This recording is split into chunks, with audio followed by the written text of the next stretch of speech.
savez, quand nous avons commencé les travaux de cette zone économique spéciale ici, sur les 100% dont on avait besoin, nous avons reçu que 20%.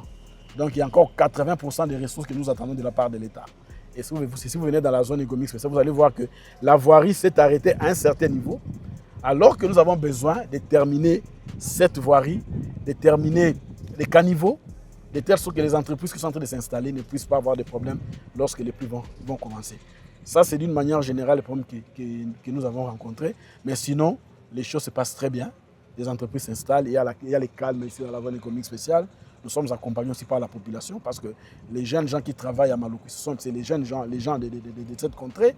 Donc, en tout cas, le climat est bon. Le climat est bon et nous cessons de remercier les chefs de l'État pour la vision qu'il avait eue de financer la zone de Maluku, qui aujourd'hui devient comme on dit en anglais, un success story, de telle sorte que avec ce que nous avons gagné ici à Maluku, nous allons le faire aussi dans d'autres provinces. Et c'est en fait la vision du chef de l'État, parmi ses engagements, c'est l'industrie du pays, diversification de l'économie congolaise. Et nous pensons que les zones économiques spéciales, c'est vraiment un outil que le Congo peut utiliser pour industrialiser le pays. Voilà un peu ce que je peux dire. Mais sinon, la zone évolue très bien. Nous attendons dans les prochains jours venir lancer officiellement les bâtiments administratifs de la zone, parce que nous avons un bâtiment de 3 niveaux ici.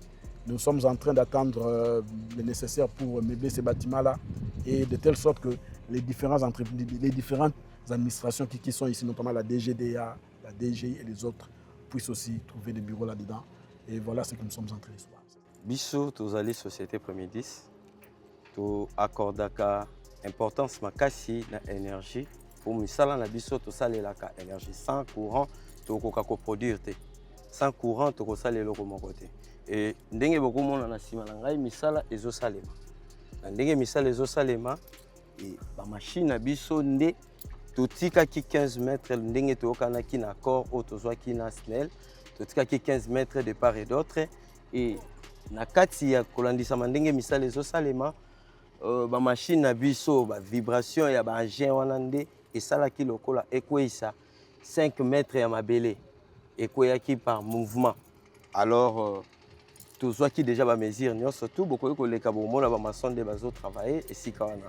Biso toza société oyo toza koevrer na kati ya République démocratique du Congo et puis souci na biso totalaka le bien-être ya population na biso oyo tozali nango pembeni na bato nyonso surtout les environs oyo baza korole biso. Alors tozali toakordaka importance makasi na énergie pour 100 courant tokoka kosala eloko moko te. Et la société okota na nsima na ngai pylone eza ya kokwea te, pylone eza mobimba ndenge eteni wana, mais juste mabele ebukanaki kuna na 15 mètres na biso to respectaki 15 mètres mais 5 mètres ekweyaki yango moni baza kosala misala ya kotonga wana. Donc d'ici 2 jours déjà misala nyonso tout ekozala. Il y a des spoliations de certains espaces de la zone économique spéciale, notamment des espaces publics. Il y a des gens, on ne peut pas citer le nom des gens ici, il y a des gens qui se sont dévertués à vendre certains terrains ici à Maluku. Nous sommes allés voir, vous avez vu, il y a des terrains qu'on a vendus même aux militaires et aux policiers qui ont occupé ces terrains-là, qui ont mis leur famille. Et c'est les cas pour nous d'attirer l'attention de nous, des militaires et des policiers, que ce que nous sommes en train de faire, c'est pour le bien de la population. Et eux, ils doivent respecter ce qui est dit au niveau du gouvernement. Tout ce que nous allons faire nos rapports au niveau des autorités. Nous allons saisir le ministère de la Justice, le ministère de l'Intérieur, le ministère de la Défense et les gouverneurs de la ville. Parce que il ne revient pas à nous, ASES, d'aller dans ce genre de discussion. Nous ne sommes pas l'autorité expropriante. Nous sommes venus ici parce que, à un certain moment, le ministère des Affaires foncières avait décidé de faire de cette espèce de zone économique spéciale et on a procédé aux indemnisations. Et nous avons payé en bonne et due forme des gens. Les gens qui étaient ici sont partis. Après leur départ, il y a d'autres qui sont venus pour occuper des endroits, en fait, qui sont des endroits où on ne peut pas... Il y a des gens qui ont construit en dessous, sous les pylônes là. C'est pas normal. Il y a des gens qui ont occupé des espaces où nous, on allait mettre un caserne de sapeurs-pompiers. Des choses comme ça. C'est pas bon. Mais ces gens-là, ce sont les agents de l'État. Mais je crois qu'il faut que dans les prochains jours, qu'on arrive à les sanctionner. Ça sera un exemple pour ceux qui sont véreux, de telle sorte que des choses pareilles ne vont plus revenir. Voilà un peu ce que je peux dire. Donc, à part ça, à part l'expoliation de ces terrains-là, en tout cas, dans la zone économique spéciale, les choses se passent très bien.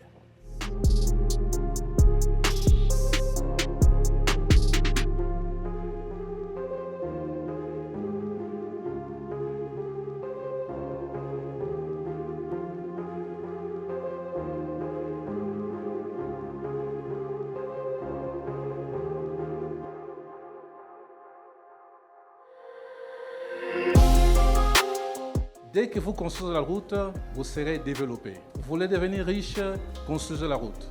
Parce que la route, elle vous amène tout et elle vous transporte partout. La route, elle est plus importante. Elle vient juste après l'homme. Et depuis que le président de la République est là, il a demandé qu'on puisse relever ces défis. Et nous sommes en train de le faire. La route, c'est la base de l'économie.